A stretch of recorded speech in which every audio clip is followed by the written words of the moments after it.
So I work with a dude, he's in YSL, so that's like Gunna and Young Thug and them. His name's 1900 Astro. So yeah, I went down to Atlanta, shot a music video, and that's what I shoot music videos. But he's got songs with Lil Keed, Young Thug, Yak Gotti, a bunch of those guys. So he was kind of the first guy that had at least like over like 100K, and like it was something where I was like, okay, like this legit. Is yeah.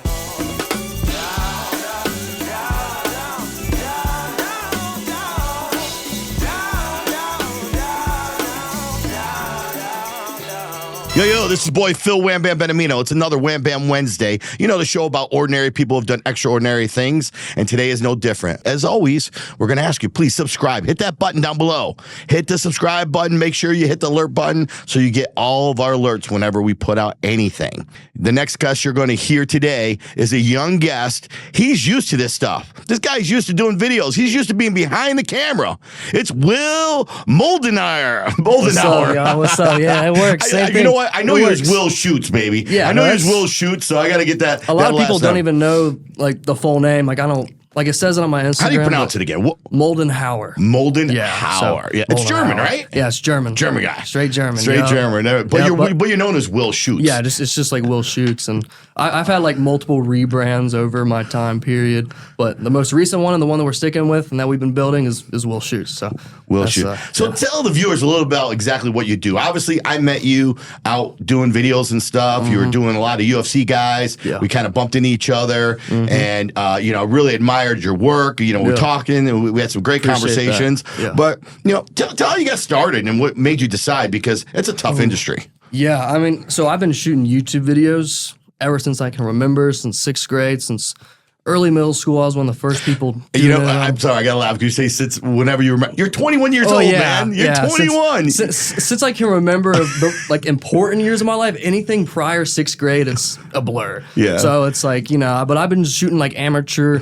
YouTube videos. I made a video called How to Do a Wheelie on a Mountain Bike. It got like 500,000 views on YouTube. Yeah. And it was just like, well, shoot, you had one to go viral. You had over 1 million clicks. Oh, yeah, like that. It was crazy, but it was such a bad video. Like, I didn't tag it. I didn't anything. I just posted it, and over like a year, it slowly climbed, and then that's when I was like, wait, because then that's when I got my first YouTube check from Google, and something like clicked.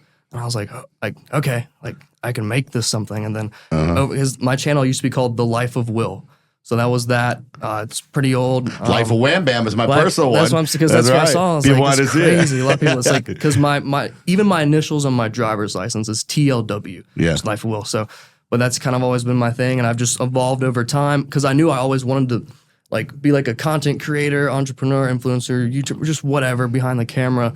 And then it evolved into something bigger, because a lot of camera guys, where they go wrong is they're too behind the camera. Like, people never know who they are. They only know who they are because of who they work for. Right. I'm trying to do a thing to where I can brand myself, be more like Cole Bennett, have other people filming me doing my thing. And it just so happens that my stitch and my niche is filming. That's like what I am. Right. You got like TikTokers, you got people like they're famous for X or for whatever it is. So it's like, this is just my whatever it is. You work with some good famous people. Talk a little bit about some of the guests you've actually worked with. So we got my favorite one of all time, and he actually just recently retired. I Love McConan. The song Club Going Up on a Tuesday with Drake. Oh, yeah. And we're actually pretty good friends now. I flew out to Oregon, his upstate, and that was so fun. He's one of the most How does it work, man? How do you get hooked up with these guys? So a lot of times it's either they reach out to you or you're just risking and just reaching out to them just straight. Like, I met McConan through the DMs on Instagram. And straight hustle, baby. Yeah, and I guess a lot of times too, if you have like the verified thing, I think it actually throws you up in their inbox. Yeah. So they see you more. So, I mean, he replied, and, you know, we hit it off and flew down there and shot it, and, you know, it was a great experience. He's one of the most down-to-earth guys, and you got to think McConan, he's one of like the pivotal people of the music industry. Like, back in the OG day, him and Lil Peep, they were big in music together and making tons of songs together. Him and like Ray Strim, Sway Lee and them. And so McConan, he's got big influence when it comes to the whole music industry as a whole and the kind of direction it's gone, you know. But you know, you got McConan. And was he one of the first ones? He was actually one of the more recent ones. More of the recent one. Who was the first one? What was it like, very first person? And you were like, oh shoot. Okay, it was So I work with a dude, he's in YSL, so that's like Gunna and Young Thug and them. His name's 1900 Astro. So yeah, I went down to Atlanta, shot a music video, and that's what I shoot music videos for. Okay. So all these guys mentioned I'm doing music videos, but yeah, he's part of YSL. He's got his own label though, 1900. But he's got songs with Lil Keed, Young Thug, Yak Gotti, a bunch of those guys. So he was kind of the first guy that had at least like over like 100K, and like it was something where I was like, okay, like this legit. This is bigger than other So what stuff. did they think your work, man, when you actually did it? Because a lot did you ever like, mess up? Like, were you ever nervous? Like I actually talked about this before. Like I did like another little interview, and it's like I think a lot of cameramen go wrong and feeling like they have to be like perfect to start, and then they never end up starting. I just pick up the camera, get a little computer, whatever, download your software, and just start doing it because you learn over time. So I actually had a record label. It's called 372. And they kind of let me, practice and shooting videos for them, and I charged them really cheaply. And they weren't great; they were terrible videos. Those were like a year or two ago. It's funny bad. you say they're terrible now, but I bet when you first met it, you were like, dude, "Oh, this is lit. Yeah, this I was is like, good. this is so good." I'd actually watch it back, and like I look back now, I'm like, what were you thinking? Like how? I should have gave it to him. I should have gave it to him free. Yeah, no, 100%. But those guys, yeah, they're doing great. I love those guys.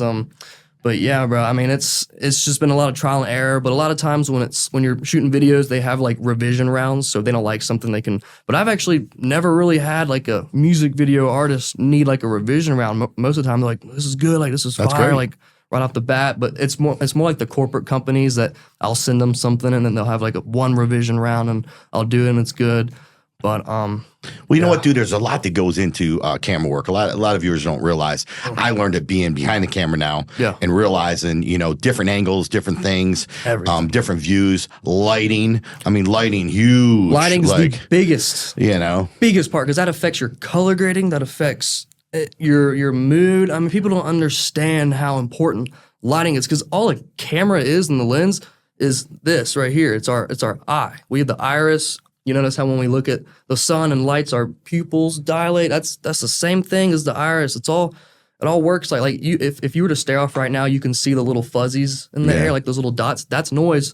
It's all that's what interests me so much with my passion and what I do is I see everything. Right, like I could color grade this room. Yeah, with it's the same thing. So you literally get to film something, capture it from like the physical world, bring it into a camera, and then like make the audience's emotions how you want it to be. And you can make someone cry, you can make them angry, you can make them laugh, you can make them feel cool. Like when they're watching somebody, they get goosebumps, it's like, that's what's so appealing about like the just video and filmmaking. It's just so. What type of camera you use? It's a Blackmagic 6K Pocket Cinema Pro. So it's like a cinema grade camera. You got like 1080p, 4K, 720p. Is that your dream camera? Or what would be your dream camera? No. It's basically the best bang for your buck if you want to shoot in 6K resolution. Gotcha. My dream camera is like a RE or like a red camera. Yeah. But those run you anywhere from $25,000 to $50,000. Yeah. Sometimes $100,000 if you get a really good lens. But obviously, when it comes to that, it's like you can write it off. And because I have an LLC and my big goal right now is like to delegate and scale my production company because I wear all the hats right now. I'm doing everything, but it's so hard to find people that you can trust and that you can actually delegate and scale with because I need people shooting, I need people editing. My goal is just to be sitting in the chair looking at a screen and running the set. It's so funny hearing a 21-year-old say that. Okay. Just those words? It's just hard to find help, good help. Oh, that, yeah. I mean, realistically, like, why is it these kids today don't want to work, man? There's plenty of work out there, but, talk a little bit about some of the hardships that you had trying to get some of your boys just to work for a few hours and do some things. I'm honestly fortunate enough to have not had too many hardships when actually trying to do this. Ben Minat, he was one of the ones. He's like my partner. He lives with me in Nashville. I live in Nashville, but he's been shooting stuff with me. He'll come along with me, and he was the first one that was there with me back in the old days when we were first shooting those music videos and doing all of that. And you're doing this full time, strictly. Yeah, this is what I do. So I shoot like corporate work too, like contracted work. But I mean, I shoot and edit. Like I'm an entrepreneur too, so like I do other stuff, investing, just other stuff. But my main thing that I brand around is the whole video, and kind of like Drew filmed it, Cole Bennett, Isaiah Garcia, those guys. Those are my kind of people I look up to. So there's a lot of different videos you could do. You could do commercials. You can do like videos. Real estate. You know, I mean, real estate. Like I work for a company. Yeah, I filmed like a driveway getting put in a week ago. No, They're like a roof company. I use my drone, and I have different companies on contract work. You know, so it's like every month, or like I'll do like 3 months, 6 months to like a year, and it's so much easier doing contracted work because then you don't have to worry about who's getting paid, when, and no hearsay. It's just read this, sign here, and it's all. What's your favorite though? What's your favorite thing to work on? Music's your passion. That's my passion. I only do the other corporate stuff to just make money so I can keep up the passion, you know, and the music video part of it. So, but that's what I truly enjoy doing. Why is that different to you? You know, it's because I feel like music videos, they're like the hardest form, or not the hardest, but they involve everything. So when it comes to video making, it's like it involves every aspect of film. So you got a color grade, you're like setting up your shots. It's not like you're shooting like a documentary or like a corporate video where you're just getting some B-roll and you're kind of just shooting off the fly, you know. You're actually kind of setting up the shots. It may take 30 minutes to an hour to get one shot. You can really manipulate it and control how you want the shot to be. And also like in post, like, so there's like sound VFX, you know, and all of that stuff. So it's just the most creative form of filmmaking, and that's why I love it so much. And, you know, I'll always feel like I'll always do it, you know. Now, when you talk about charging monetary, is it, do you change your pricing depending on the person who it is or the job that you're doing? I mean, what goes in play with that? A lot of times what it is over time, I'll up the prices depending, because you can charge more on like your following and stuff like that, and people will pay it too. But I have like the 372 guys that my label that I shoot videos for, I charge them less just because they're my artists. But majority of the time when I'm shooting music videos for people, it's the same price. Anytime the price raises, it raises for everybody who I'm shooting for. But you know, a lot of times people will do one-off projects, so it's just one time here and there, whatever. Or the people that, you know, want a more consistent volume of work, they find it better and more worth the value of their money signing a retainer contract, which basically is just a flat rate per month for a flat rate of videos. And it's kind of like a gym membership. Would you rather pay it a day pass every day or just get the monthly because it's going to be cheaper? And the reason I'm willing to do that is because I know I'm going to have consistent money coming in every month. So I'm okay with sacrificing, making a little extra for the knowing that I'm actually making it, you know? So that's kind of how I do that. And also it's better for the customer. How does a 21-year-old have his own record label, man? Oh, well, I mean, it's what not got like you into that? We still have to sign contracts and get it officialized, but we just now got a manager and a social media promoter and a ton of people working behind it. But it was one of those things, it was just like a dream. Like it was from my hometown, a bunch of dudes from my hometown that were rapping, and none of them were famous. And we were all just kind of starting, you know, and like the dream was like, I'm going to take a bunch of just guys from Chattanooga and make them something, you know. And nice. right now it's technically a collective, so it's not like officialized, no contracts, no lawyers yet. We're getting into it, but you know, it's one of those things where I'm just having artists, and you know, it's not like I'm giving them like chains yet and stuff like that and big deals, but you know, it's all about the idea and just practicing with it and kind of learning how the back end works and the logistics and doing all the paperwork and all the legal stuff and buying beats and copyright. And it's just really good. It helps you kind of learn how the music, like I'm as much into the music business as I am film. So yeah, it kind of goes, that's why I like music videos a lot too, because it intertwines both worlds of it, you know, and that's why. What got you into music? Are you a musician yourself? Can you play anything? Can you sing? Can you sing in the shower? Yeah, all right. But, you know, I've never really done any of that. But I've always loved listening to music. You know, it's a form of therapy. You know, there's all different types of music for every type of emotion, and you know, I've just always loved music. And like, what's life without music? You know, it's so it makes it so much better. So definitely good storytelling. Yeah. You know, you got to have music, good things, whether it's to motivate you or emotion. I mean, it's all emotional. Part of it is emotional. Wave and roller coaster. Right. It works, right. So talking about social media a little bit, obviously you've done super well with social media. What do you think is, you know, some of the younger people that are trying to get their name out there, you know, obviously social media, you must have. I mean, everybody has to have some sort of presence because it's too easy now not to. Yeah. And if you're not doing the easy stuff, then we know you ain't going to do the hard stuff, right? Yeah. But, you know, what are some of the challenges that you see? Are you worried about that, you know what? Other people have access, and is it harder to be in the film and to be in the camera and stuff, where now everybody's got an iPhone 15 or 16. Everybody can take good quality stuff. They're throwing up little things. Does it make it a little bit harder for you? And where do you see the future going?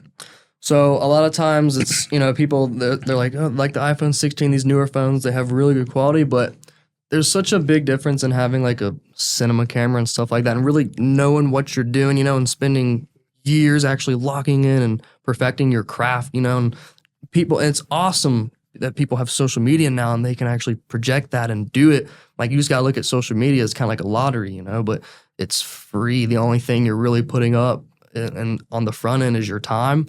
But, that's worth it. And, who knows, you could have something hit off and it helps out your business. And I just think it's one of those no-brainer kind of type deals, especially nowadays.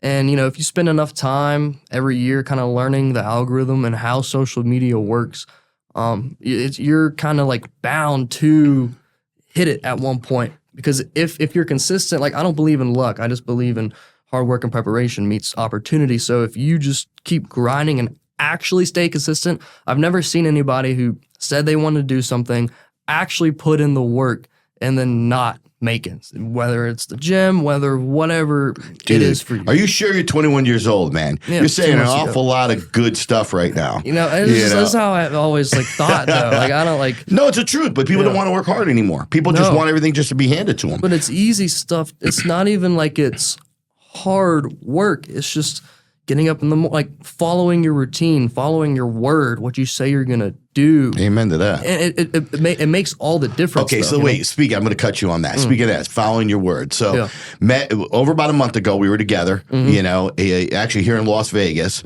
and you had a little bit of an addiction. Yeah. A little bit is an understatement. I'm going to let you, I'm going to let you guys put it out there. What were you doing, and what was the smoking thing? that old ganj. Yeah, smoking the ganj. You were getting high all the time. Mary Jane. Yeah. Mary Jane, and I know a lot of people have a lot of different opinions about it. Oh, it's no big deal. It's legal in so many states, this, that, and the other. Dude, but as I was stating before, if you have to do every single day, if you're smoking weed every single day, you're altering yourself. You don't like yourself. You don't like what you feel. You don't like something. You're trying to go somewhere else, and it's a problem. You have to be able to tone it down and take it away at times. Exactly. There's a place and time for everything. We had the conversation. You said, I'm going to quit, Wham Bam. You said, I'm going to quit. As soon as I get on that plane, I'm gonna do it. This is it, the last one. And it's been a month. It's been a month. Yep. Have you stuck to your word? Yes, I've stuck to my word because it's the only thing I have to stick to, But well done. But it's all about a mindset thing. What people don't realize is they're like, weed's not addictive or whatever they want to say, but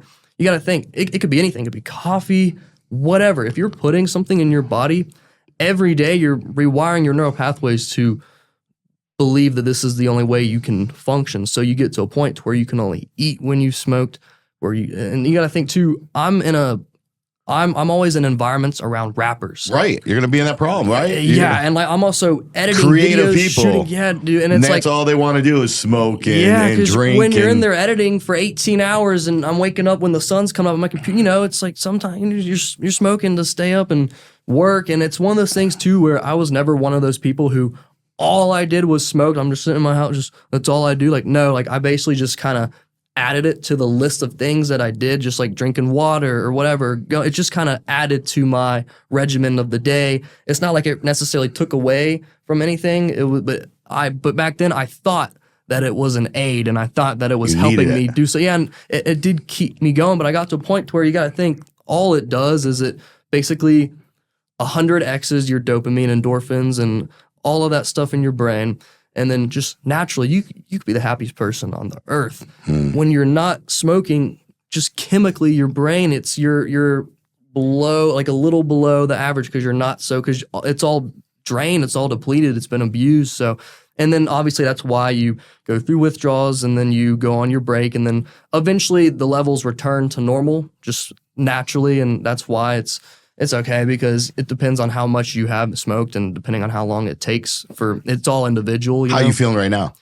Do you feel better? How's your work been over the last month? After a month, honestly, like the first week is the hardest. Yeah. So, and it's not even necessarily like it's 21 days to make a habit, man. Yeah. It's not even like anything painful. It's just like it's like it's a mindset. Yeah, it's a straight mindset. I need it, and you just have to show it. Like, no, you don't need it to be creative or whatever little excuses. Right. You know, you're saying to yourself and stuff like that, and trying to convince yourself, and like it always ends up being you and your conscience, and you're like, just one more time. It's like, and then but you realize like that it's so detrimental, and there's got to be a point where it's just a mindset. It's literally it. If you've been through anything substantial enough in your life, if you've been through any sort of pain or anything, getting over an addiction like this is peanuts. It's just a mindset. It's just hunkering down and actually doing it. And I've been fortunate enough to, because my dad, he owns this place called North Spring, and they have a bunch of like health rejuvenation stuff, like red light, cryotherapy, all that stuff. So I go in there and do that and help with detox, IV bags.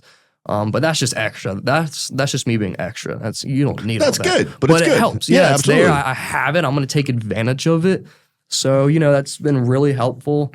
But yeah, it's one of those things to where it's like, it's such like a natural thing, and like when I did it, I would only, normally do like bud or those like concentrate carts or whatever. And it's so hard out here too in Vegas because the dispensaries and all of that stuff. And it's so available. But I feel so much more energetic. I feel like you almost feel like alive again, like you kind of come out of it and there's that brain because there's fog. a new person. It's the person that you were made to be. Yeah. And, and you get your natural brain back, you get all your levels go back to normal, but fortunately that's all I've ever done. Like I've never been a drinker. I don't like tobacco. I've just weed was always kind of my choice of like drug of choice. I wouldn't even call it a drug, but you know, that's all I ever really did. And, so at least I never went like beyond that, cause do you feel better though, knowing now that, hey, I really don't need it. I just chose it. Yeah, it was one of the best things. It was always probably like the only thing I ever really like battled with, and then finally it like kind of closed that door. Dude, I'm super proud of you, man. I appreciate that. Thank you. so proud of you. I'm so glad to hear that. And you know what? I don't care if I don't ever get another like in my world, knowing that I had an impact on you to help you do that boom, there especially from an outside perspective, because you never really have anyone that like gonna tell you the truth. Yeah. Yeah, they're gonna pick it up, smoke it with you. Yeah, I know. And then it just continues to destroy you. And it's like the real people and your real friends are the ones who, and this is for everyone out there too, they're the ones that will actually call you on your bullshit and tell you straight up, because they actually love you, and and it might seem like tough love, which it is, but that's just how anything's done in life. The stuff that you don't want to do, but being that you're young, let's talk, because the viewers need to hear this too, because I'm sure young kids are the ones that are actually going to get under your skin a little bit more. Do they harass you? Do they come on? Oh, Will, you're not going to smoke. You're not going to take a puff. You're a pussy. You're this. You're that. All the peer pressure. I mean, that's all bullshit. I mean, that's what you realize. That's all bullshit. Who cares what anyone thinks? You got to think it's you and your health over what them like.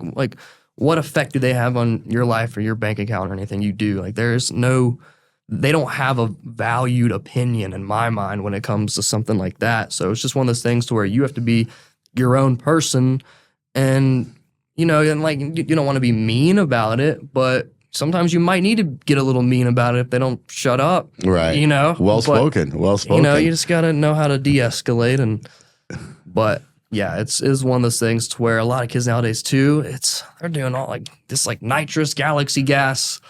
Crazy stuff. Yeah, I don't even want to think about that. Yeah. I mean, you're literally just cutting oxygen off your brain. Like whatever happened to kids just smoking weed. Now we got a lot more. It's like anything, but even weed, now you don't even know what's in it. No. You're buying shit that's on the streets, and it could be laced with fentanyl. There's so much stuff going on. So much more potent nowadays. You know what I mean? Right, and that too. Back in the day, it came from the ground because that's where it was. But now, everybody's spicing it up, and they've just made it so much more potent. It's harder, and eventually you get used to it. And it's like, I need more. I need something stronger, and wax. And then where do you go? You go for the next buzz. You go for the next thing.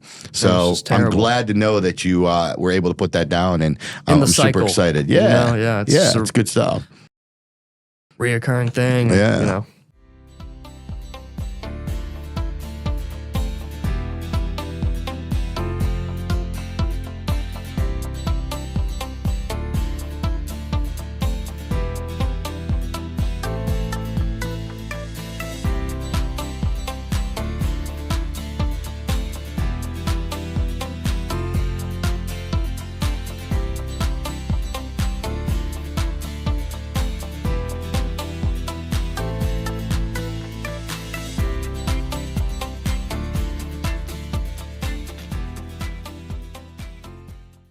So listen, getting back into your career and looking into video and press and stuff. What is it like? Like, is it easy for you to get passes? I know you've done some work with some of the UFC guys, and being there. Yeah. How do you apply for a pass? Can anybody get one if they're photographer? You mean like a film badge, like something actually gonna? Yeah, I've never. Listen, I go to UFC fights, right? I'm sitting on the floor, and the first row, it doesn't matter. You got a full row of freaking press standing in front of you and picture people, and everything else. So it's like, how do all these people get these press badges? How many people can take photography? How many people are being able to take photography? Access to this stuff. I mean, so you had a lot of people. Great way to get cheap seats, man. That is true. That is true. And most of them you're getting paid to watch the fight. Yes. But a lot of them work for the UFC, so they're already in there. They have their little badges and passes. My situation is very unique because we know Johnny Jones really well, and he's good friends with my dad, and we were able to hook it all up, and it worked out to where Finney, Torres, he's from Chattanooga, or no, he's from Georgia area, but he's in Chattanooga but now. He's always in Chattanooga living at Agoge. So, we got connected, and he's been going to my dad's spot and getting rejuvenated, and I'm basically filming a documentary. The one we already filmed is out right now, actually. Shameless plug. Yeah, I actually watched it. It was really good. Good job. Thank you so much. Yeah, and right now I'm shooting the sequel to that, and I kind of came in a little late on this because Finney had already fought last year, got denied the contract, so there was a lot of like emotion and things going into it on their end that I was kind of new to, and I'm coming into it out of context, and I don't realize all the hardship and all the training that they already went through. Now they're here again doing it. Dude, this is coming up the third time. Again, I mean, he won twice in a row. He won. He's the only one that's won the Contender Series, Dana White Contender Series. He won it twice and got denied a contract both times. In fact, the second time, it just bothers me because these are people that they put in front of him. And he won. He won hands down. He submitted the first guy. The second time he controlled him for over 11 minutes. Yeah, he's a wrestler. Of course he's a wrestler. It's part of the sport. Yeah. You're dealing with a guy that's way taller than you. Exactly. He's giving you access to things, you're going to take it. And it's unfortunate, but he dominated and he won. He did. But yet Dana kind of really gave it to him hard. He said some really harsh things. Ripped into him. He did. And it's just like, because you got Khabib and all of those guys, Umar, Israel, Islam, they all are grapplers. Dude, let's talk about the GOAT. You mentioned yourself, John Jones. GOAT, right? Well, Johnny Jones, well, it's crazy. Their names are actually the same. Johnny Jones is this dude who knows Dana, who's good friends with my dad. So it's not John Jones, but the I GOAT. think that's why Dana likes Johnny. Because they both have the same name. Yeah. Well, let me tell you about John Jones, the GOAT. How many people have you really seen him knock out? Not too many. No, I'm pretty sure there's maybe a couple, like one hand. I mean, he submitted a lot. Yeah. He finished a lot, but he didn't knock them out. You know what I'm saying? Yeah. And that's what, those decisions. Right. Those are decision stuff. So, I'm excited that, Torres is actually going to make history here coming up, being on it for the third time. Man, he wins the third time.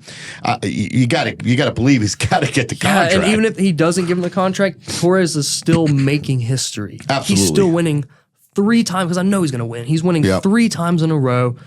To the people they chose. Yeah. I mean, the people they chose. Yeah, he just showed up and beat him. And my big thing is, how are you going to say that Finney is going to get decimated in the UFC? Because you're basically saying that the people he fought will get decimated too. Well, on top of that, they're the ones that made the matches. The matchmaking. So I didn't quite understand that. He kind of stuck foot in mouth in those inserts. But, I mean, I get it to a certain point. I know Dana. I love Dana. I love what he stands for. Yeah, Dana's awesome. And I love the fact that he don't have he tells you like it is. He don't like something, he's going to let you know. So, and from his perspective and what he thought he knew at the time, he didn't think Torres took a lot of fights. He didn't realize he was under contract with Ultimate Fighter and wasn't able to fight, at the time. And then he took a fight that he shouldn't have took because he did get signed to the Dana White. Months out too. And he knocks the guy out. He took a big risk of that. So it is kind of funny how it all went. But you know what? God's got his plan. Exactly. And Torres, the way he's handled himself, unbelievable. What a great character. Honestly, I think it's worked out for the best, because all it does is adds to his story, the whole hero arc.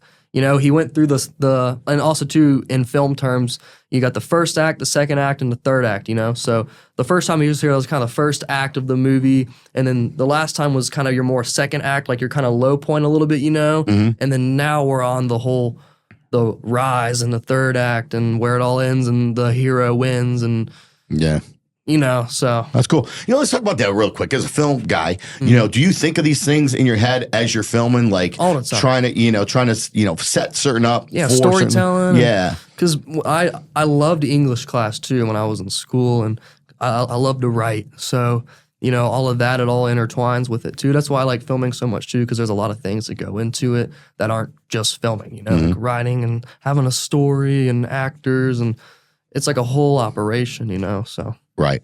The ironic thing about it is, you still got to edit what you're doing. Do you ever look back at some of your work and go, oh man, I just need to reshoot this whole thing? Yeah. Do you? I've had like a time there too where it was like, when it was shot, it was like a run and gun video, and what a run and gun is, for people who don't know, it's exactly how it sounds. You're just kind of going around, just shooting on the fly, going through downtown or whatever. And a lot of times you'll get some spots that the lighting's not good, and for the life of you can't color grade and figure it out. So you just got to scrap it, But that's why I really care about my quality of work. So I'll do that a million times before I release something. I won't rush something just to get it out. Like I used to do that back in the day just to get content and put it out. But nowadays it's about quality control, and that's a big thing too. And because a lot of people making videos and stuff, so you really got to stand out. You really got to have your own way to be unique. But you talk about the algorithms and stuff. What have you learned about the algorithms? Like if you had to tell some of the viewers, myself, how do you get the algorithms? I learned that an algorithm, it really honestly shouldn't even be called an algorithm, because a textbook definition of algorithm is a certain way to follow something, or a certain like a certain set in stone course of events. But the algorithm's always changing, so technically there is no algorithm. If you really want to think about it, there is no algorithm. So it's really just kind of watching it. It changes about every year, 2 years, sometimes more, sometimes less. But you kind of just watch it and see if it's favoring hashtags more a year, or if it's favoring watch time, or there's a lot of different little metrics that, either Instagram, YouTube, Snapchat, TikTok, or whatever, they'll kind of test over time and see. Because the whole goal is just to get eyes. It's just to get people watching their stuff, selling. Like all of you guys and everyone that actually is on social media, including us, we're the market. We are the thing that they're trying to buy. So we should all honestly feel like used, because we're not getting paid to even be, but we're the most important part of all of it. Right. We're the ones, a lot, like that's the whole goal of social media though, is you want to be a producer, you don't want to be a consumer. So you don't want to be scrolling, you don't want to be on there just to buy stuff. You want to be the one that people are buying from. So once you figure out how to be a producer, not a consumer, and that's for everything in life, then that's how a lot of things. Do you see that in the future? Do you see TV being gone? Do you see the internet being the new TV era? I mean, you got AI coming. I don't think people truly understand the power and this whole new age of what's really about to happen. Like this AI stuff, and they're making these actual physical robots that can help people with tasks and do things. And I don't know if y'all ever watch iRobot, but it never goes well. And we're getting into a point to where it's one of those things where we need to like stop it before it gets too big, because they're going to take away everything. AI does help though, but I do all of my stuff by hand, and I feel like AI doesn't give you the best thing. We do the same, with our shorts and everything that we create. It's all, it's self-generated. Anything we've ever done with AI, we've always had to redo. So it just never really gave you what you really wanted. It's not by a human. It's not real. There's no emotion. There's no I hate that it takes away from that. And, it's just like people can just AI it now. Like there's no heart in it. So it's like, I do like AI for some small tasks, like cutting up the videos for me or doing some just like time consuming stuff, but not doing the whole thing. And I just think a lot of it's stupid, but it's also the most innovative thing, and you kind of have to use it. Like you would be stupid to not utilize it. So as much as I dislike it, you got to bite the bullet and you got to use it, So what's harder in your mind? Is it harder to create the content or harder to edit it?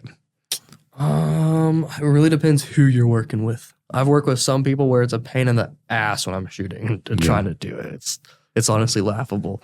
And then there's some times where I'm editing where you got to think like troubleshooting, something goes wrong, you want to punch a hole through the computer. I've actually done that before. And there's times where you just get really mad and like something's freezing or going, it's just like, it really depends. It's honestly 50-50. Some shoots are a headache and you're walking around and shooting, and I don't know, the energy's off, and then sometimes you're editing and what do you do when the energy's off? You try to change it, or you're like, it's not my. It's like, because some people, they'll go there with the whole mindset. Yeah, because some people, sometimes they'll have a too big of an ego, or sometimes or whatever, and they're like wanting to direct the whole time. Like when I shoot with people, either they can take the whole directing, they can leave it up to me, or we can collaborate.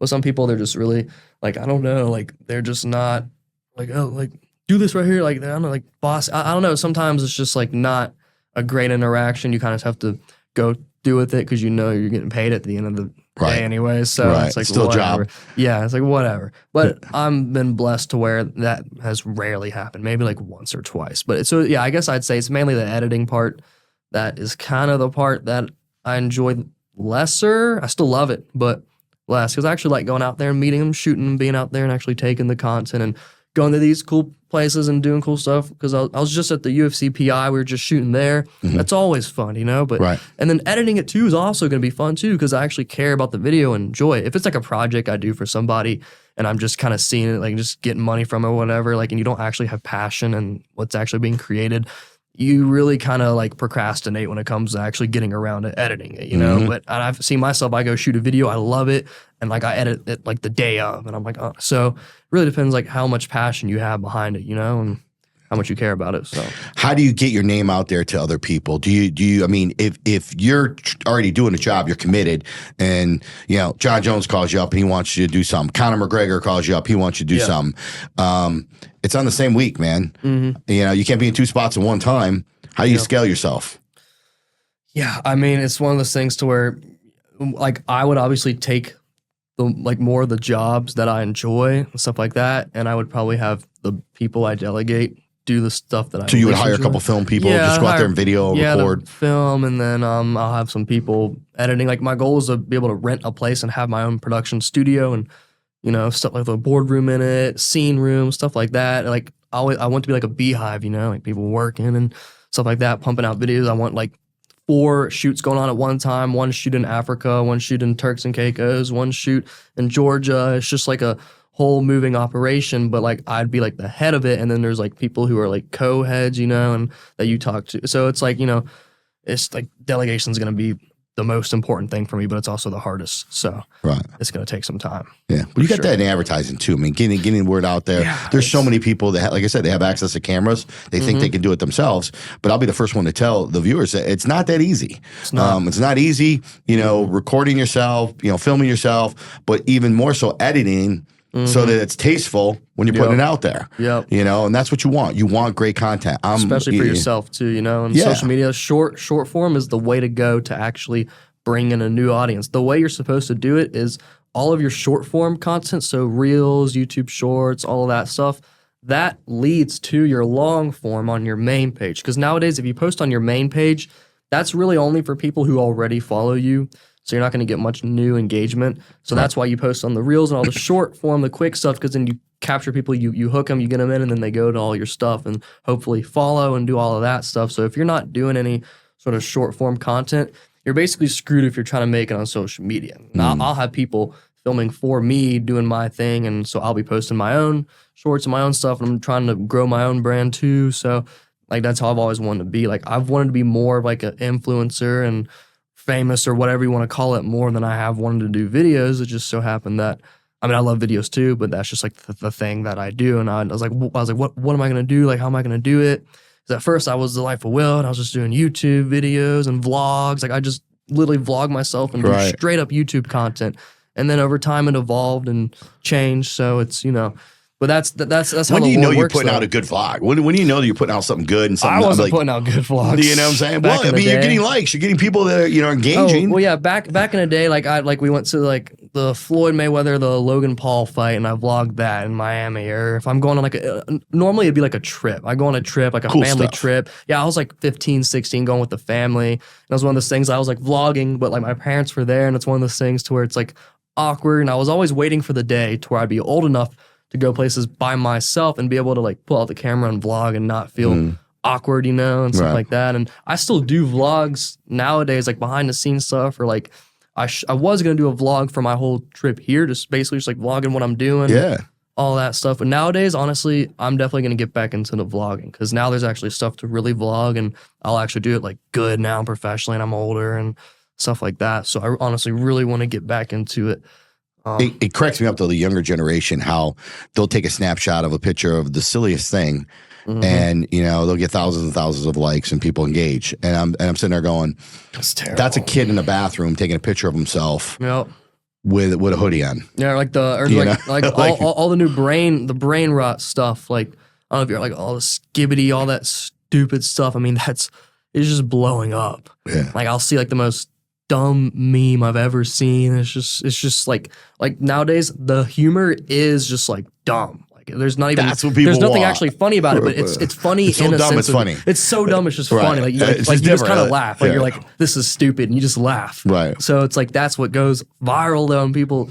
But it's like I don't want to be known for going viral for that. I want your own stuff. I would rather have more of a smaller niche audience that actually cares about what I do than going viral for some trend or some superficial thing or something that's not like real, like something that's just finite. Like I would rather actually have a real talent that I put on blast but that I put out there and that people actually see, and then you help them and they follow you. Like the whole goal is to be like a servant to other people. Right. That's how you should always see your career and your path, is helping others as much as you can. So I feel like my videos help the people that receive them, help the people that watch them, maybe their emotions or making them laugh or just whatever it may be.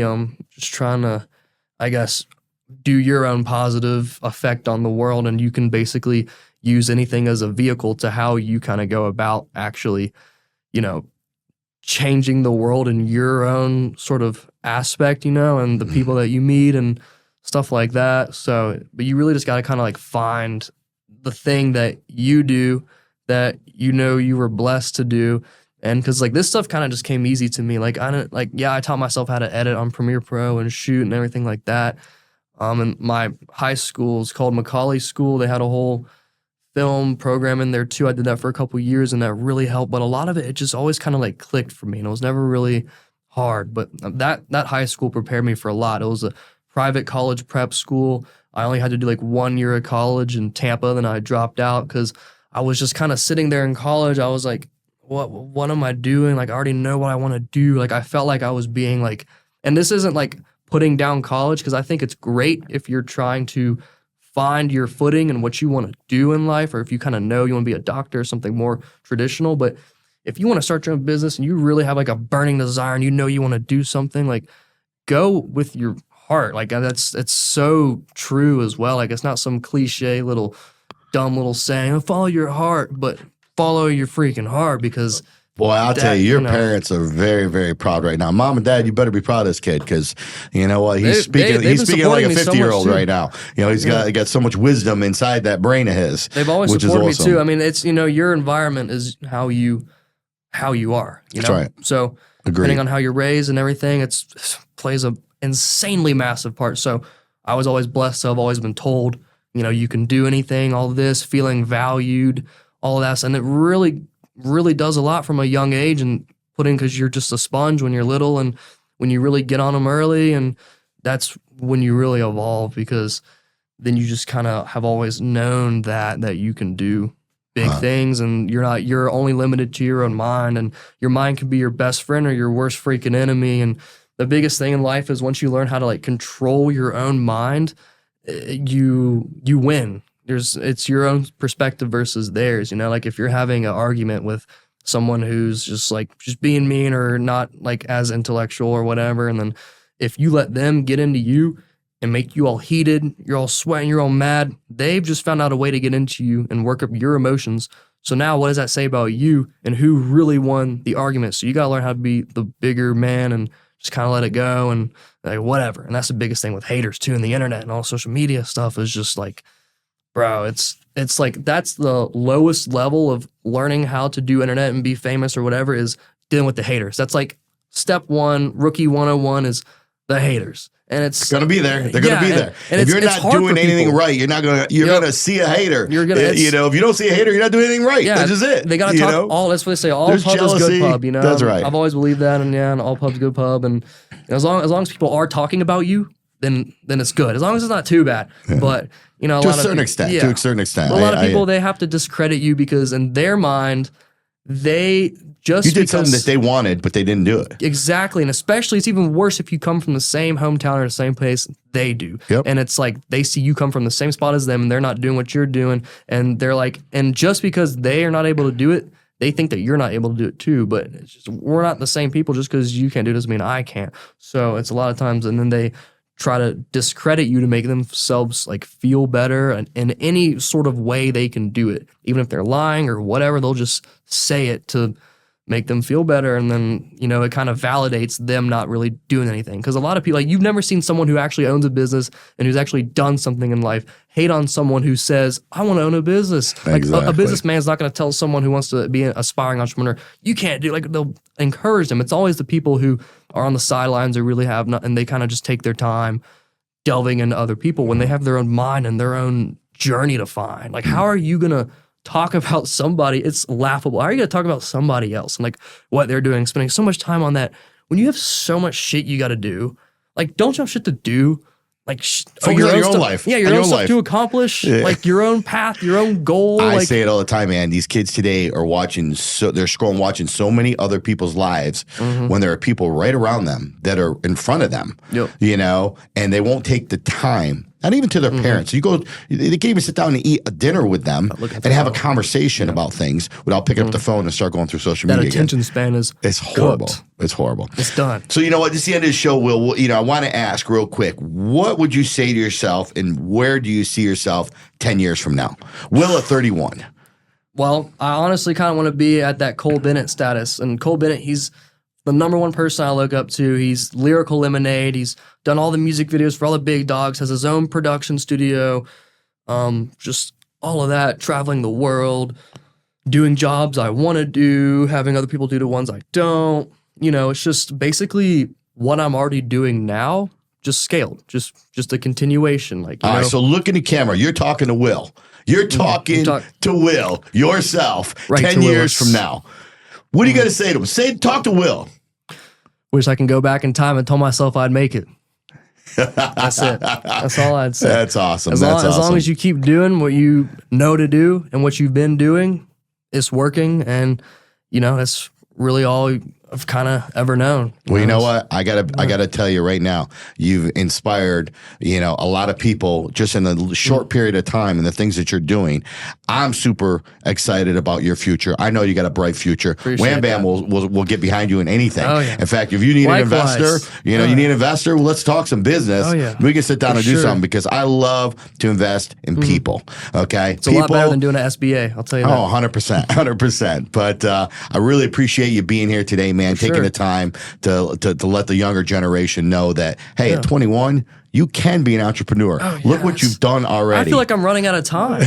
I really think about it every day. I'm like, life is so short. Like I feel like I'm running out of time. I'm like, fuck. Like, I need to be, but then you can't get caught up in. You got to be grateful. What you all the gratitude. 100%. Well, there you have it, folks. Another episode of Wham Bam's podcast. And you know, as I always say to you, if your life was a movie, would it be worth watching? And if the answer is no, then stop being ordinary and start being extraordinary. Till next Wednesday, as always, stay positive, baby, and keep testing negative. I'm your boy Wham Bam, and I'm out.